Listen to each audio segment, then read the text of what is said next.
The 1970s didn't just push boundaries. While Hollywood was busy reinventing itself after the collapse of the old studio system, a wave of filmmakers decided that too far was just the beginning. Some of these movies were banned, burned, and buried. Others quietly shaped everything you watch today. So which films from that decade were truly too dangerous to exist? Number 10, Salo, or the 120 Days of Sodom.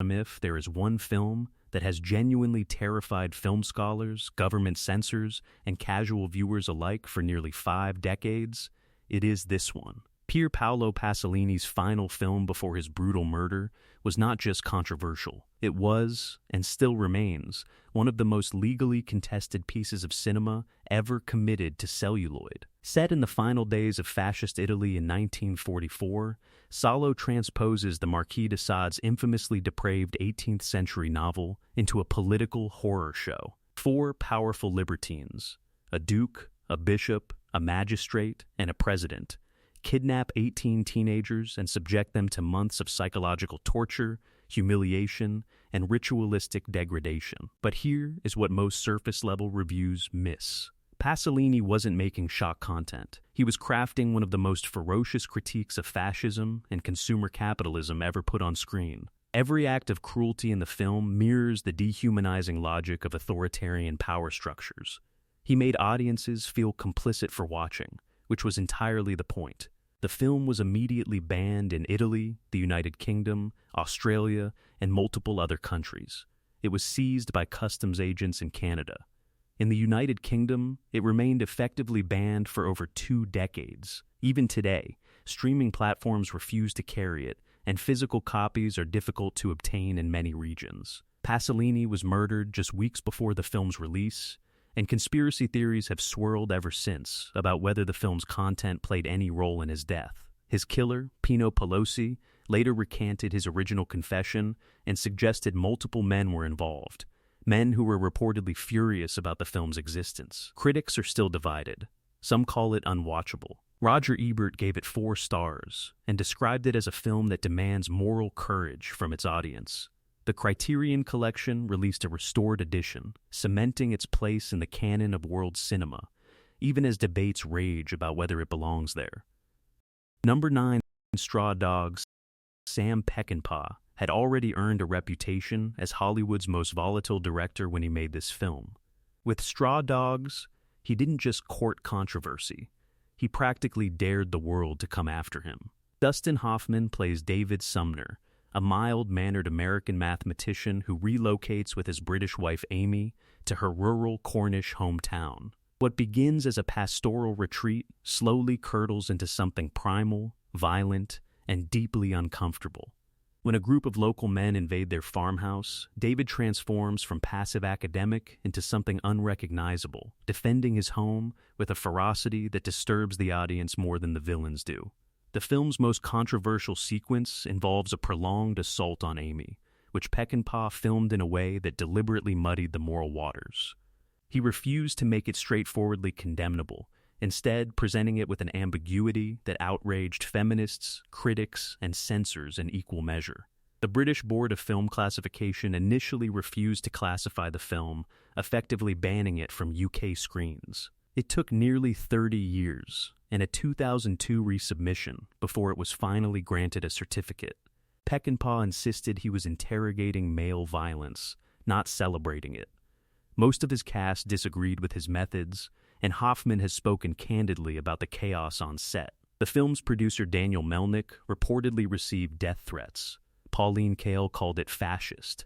Andrew Sarris called it a masterpiece. The split tells you everything about why Straw Dogs remains essential. It doesn't let you feel comfortable about anything, including your own reaction to it. Number 8, Cannibal Holocaust, technically 1980. But this film was conceived, funded, and culturally rooted entirely in the grindhouse movement of the 1970s, and its Dina belongs to that decade completely. Director Ruggero Deodato made a film so convincingly real that upon its release in Italy in 1980, he was arrested on charges of murder. Authorities genuinely believed the 4 lead actors had been killed on camera. Deodato had signed contracts with his actors requiring them to stay out of public life for 1 year after release to preserve the illusion of their deaths. He had to produce them alive in court to avoid a life sentence. The found footage format, which Deodato invented here, wouldn't become mainstream for another 20 years. Every shaky handheld frame of a documentary crew venturing into the Amazon to find missing anthropologists was designed to feel disturbingly real, and it worked, perhaps too well. Several genuine animal killings were filmed on set, a fact that remains deeply contested and condemned by animal rights organizations. The film was banned in over 50 countries. In the United Kingdom, it appeared on the infamous Video Nasties list, a government-curated collection of films deemed too dangerous for public consumption. What makes Cannibal Holocaust genuinely interesting beyond its notoriety is its satirical bite. The real monsters of the film are not the indigenous tribe, but the documentary filmmakers themselves, whose exploitation, arrogance, and cruelty toward the community they are filming drives every terrible consequence. Deodato was critiquing media sensationalism decades before anyone else recognized it as a cultural disease. Number 7, the Texas Chainsaw Massacre. Tobe Hooper made this film for roughly $300,000. It went on to gross over $30 million worldwide and permanently altered the horror landscape. But the story behind how it was made is just as terrifying as anything on screen. The production took place during a sweltering Texas summer, with temperatures regularly exceeding 100 degrees Fahrenheit. The cast and crew worked in genuinely unbearable conditions. The dinner table scene, featuring a real decomposing animal head, was filmed over 27 consecutive hours. Actress Marilyn Burns was actually cut during filming to produce genuine blood for certain shots. The level of real discomfort and distress on set was extraordinary. Upon release, it was banned in several countries, including the United Kingdom, West Germany, and Brazil. A number of British local councils refused to allow it to screen, even after it was granted national certification. The British Board of Film Classification finally approved it for home video release in 1999, 25 years after its theatrical debut. What made censors particularly nervous was not gore, because the film actually contains less graphic content than most people remember. It was the atmosphere. Hooper created a relentless, suffocating dread that felt less like fiction and more like a document of something that actually happened. The opening text, which claimed the events were based on a true story, was largely fabricated, but it worked catastrophically well on audiences.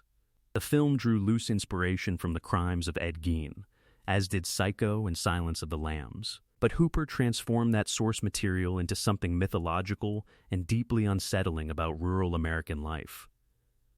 Number 6, Lasto in Paris. Bernardo Bertolucci's film arrived like a cultural grenade.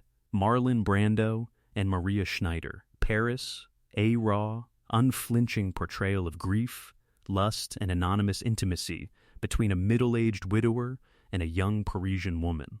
It was the film that made X-rated cinema temporarily respectable. The film opened in the United States with a public statement of support from renowned critic Pauline Kael, who called it a landmark in movie history and compared its significance to the premiere of Stravinsky's Rite of Spring. That level of critical endorsement for an X-rated film was completely unprecedented. In Italy, Bertolucci was convicted of obscenity and stripped of his civil rights for 5 years. The film was ordered to be burned by Italian courts. Every single print in the country was to be destroyed, though, obviously, this did not happen. But the film's most explosive legacy emerged decades later, when Schneider revealed that a controversial scene had been filmed without her prior consent or knowledge of its nature. She described feeling genuinely humiliated and betrayed. Bertolucci later confirmed in a 2013 interview that he and Brando had devised the scene's most disturbing element without telling Schneider in advance, wanting her real reaction of shock and distress on camera. The revelation recontextualized the entire film and sparked an enormous conversation about consent and filmmaking that continues today. Brando considered it one of his finest performances. Schneider called it one of the most damaging experiences of her life. Both things are true simultaneously. which is precisely why Last Tango in Paris refuses to disappear from cinema history. Number 5, Chinatown. Not every entry on this list broke boundaries through violence or explicit content. Roman Polanski's Chinatown broke something deeper.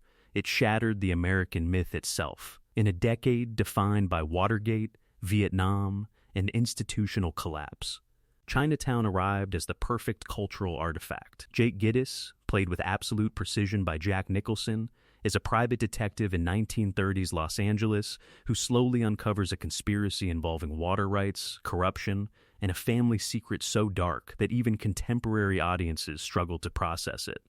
Screenwriter Robert Towne originally wrote a different ending. In his version, the female lead Evelyn Mulray survives and escapes. Polanski, a man who had witnessed unimaginable real-world tragedy, refused. He argued that the truth about power is that it wins. Evil is not always punished. Institutions protect themselves. The good and the innocent are destroyed. Towne reportedly wept after shooting the final scene. That ending became one of the most discussed in film history. Roger Ebert called it one of the great final lines in movie history. It arrives like a physical blow, and it captures something profoundly true about how power operates that most Hollywood films are constitutionally incapable of admitting. The film was also taboo in ways that were quieter but equally significant. Its treatment of incest as a narrative element, delivered through performance rather than exploitation, was considered deeply transgressive in mainstream cinema. Studios were uncomfortable, audiences were shocked, and yet, the film received 11 Academy Award nominations. Chinatown proved that a film could be morally devastating and commercially successful. That combination was genuinely radical in 1974. Number 4, Eraserhead.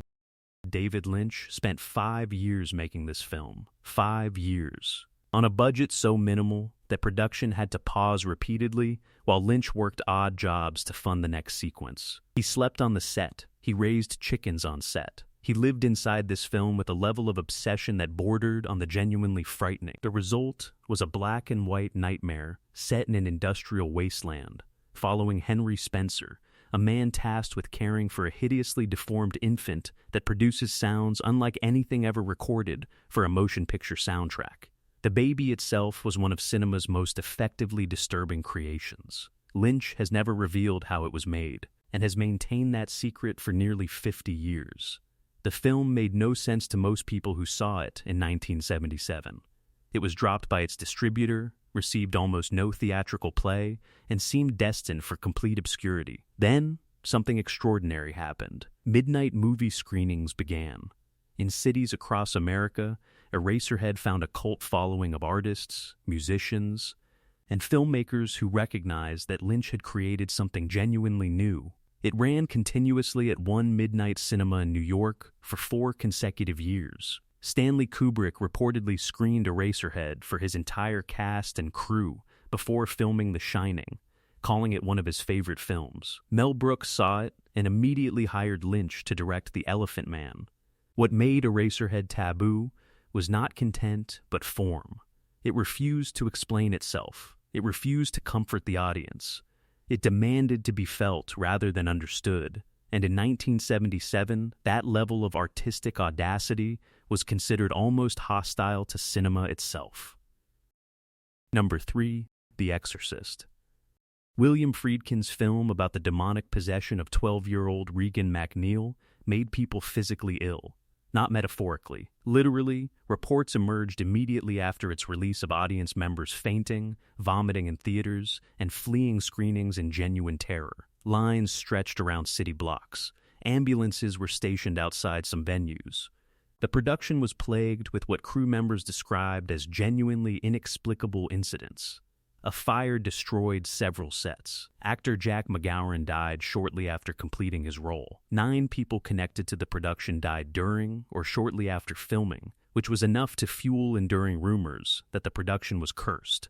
Friedkin himself contributed to that mythology by reportedly firing a gun on set without warning, before certain takes to capture genuine shock and fear from his actors. Ellen Burstyn, who played Regan's mother, was injured during filming when a mechanical rig used for one scene yanked her too violently.